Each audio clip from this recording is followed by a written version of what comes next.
Hey, I just got the word on these energy efficient, nice, concealable LED grow lights. Keep watching. Yes, that's right. I got some LED grow lights. It's the fall season. The sun is falling lower in the sky. We're losing daylight. The plants are still growing, and we can kind of compensate this with these LED grow lights that I've just got from Barrina on Amazon. Now that the crew's getting larger and my custom personally made plant stand is pretty much maxed capacity, and I'm thinking about modifying it again just to maximize the space in front of my bay window.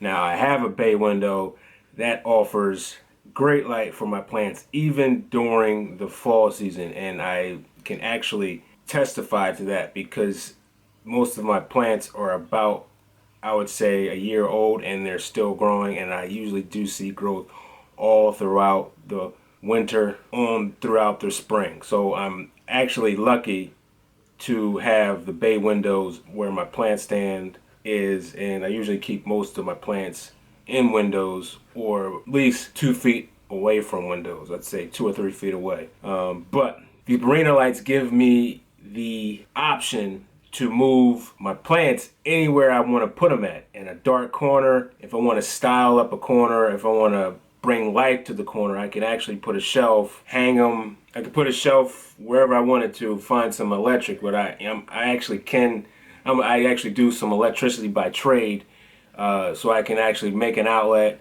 conceal, poke a wire through a wall, make sure I can get to the on and off switch, maybe get to a timer as well, and combine the design space in my house just to put plants that need a good amount of light and supplement that light with these Barrina lights. And that's exactly why I wanted them, because basically I saw the dimensions of them. They're really sleek and you can fit them under things to make them pretty much hidden. And all you could do is just the lights and the plants, and it can add ambient light. So the possibilities for this light were endless. And actually I bought an 8-pack, and I actually bought the last one. So a friend of mine that I talked to about plants, she actually sent me the code to check it out, and she also actually offered me a discount on it because she knew a code, and she said, well, Gerard, maybe you could benefit from this. So she actually sent me the link. I looked at the price. It was a great amount of price. I believe I got it for $49.99. Let me make sure I got that right. Well, I'm sorry, I actually got the lights for $59.99. Now, if you're thinking that's pretty expensive, that's mid-range of what I was looking for. But once again, I got 8 lights that I'm actually allowed, or actually able to hide in conspicuous a lot of places in my house, just to either get 1 or 2 plants under those lights to actually have them grow in a corner or somewhere, like I said, where I'm not getting the light.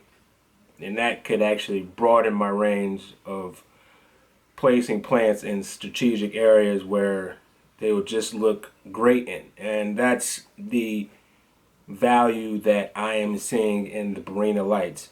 Now, of course, the downside about that is basically they are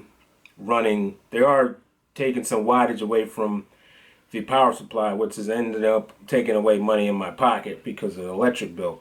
But I'm also working on solar, and I think basically I can most likely get around that as far as for me, but I'm sure for some other people they might not have that option to actually get solar power from their home. But for the LED power consumption, and I've pretty much been testing these lights out for a few days now just to see what we're looking at and how many lumens we're getting in the coverage area.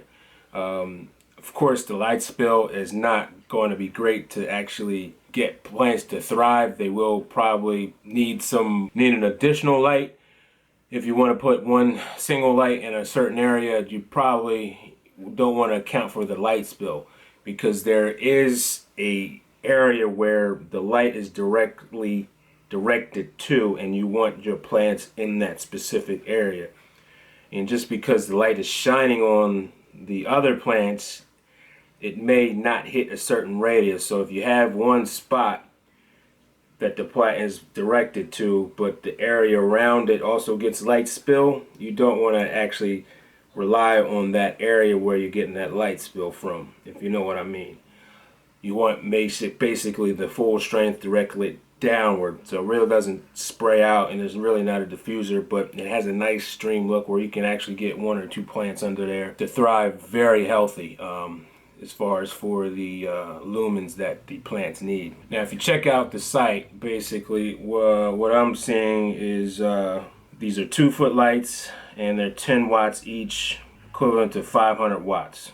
And they even show you on the website, and when you're buying from Amazon, they even show you the inches away that you should try to keep your plants. And certain plants, 8 inches away is where you're going to get the most bang for your buck, and 12 inches away you're going to lose some of that, and 20 feet away you're actually going to, you know, basically lose some lumen. So be mindful of that. You want to actually keep these lights pretty near your plants. General rule is 60 inches. If you want to go past that, just know, you know, you're just going to not get the amount of energy that you would usually get from the proper amount of light. So you want to match the plant for that specific area. So if you're going to keep it farther away, maybe get a plant that likes low light, like a sansevieria, where it can thrive with the pothos, I'm thinking, and or plants that just like low light, and there's a wide variety of those.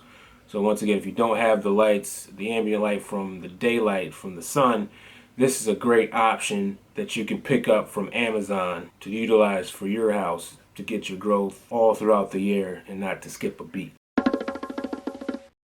Now when I set these lights up, I was looking at it, there's 2 ways to set it up. There's a screw attachment where you can drill into something, and actually there's clips.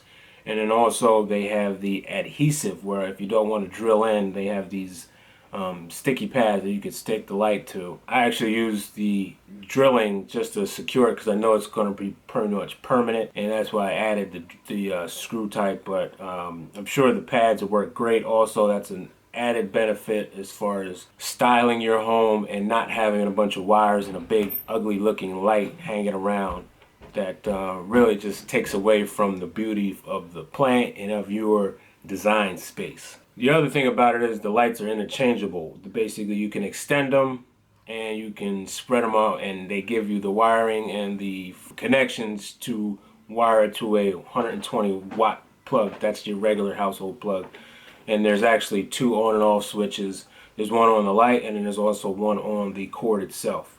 So if you wanted to hardwire it, you can actually do that, or if you wanted to split them up, you can turn one light off and have the other one on when it's on the same circuit. That's another benefit of having the light. Alright folks, that's it with the Barrina LED light system, pros and cons.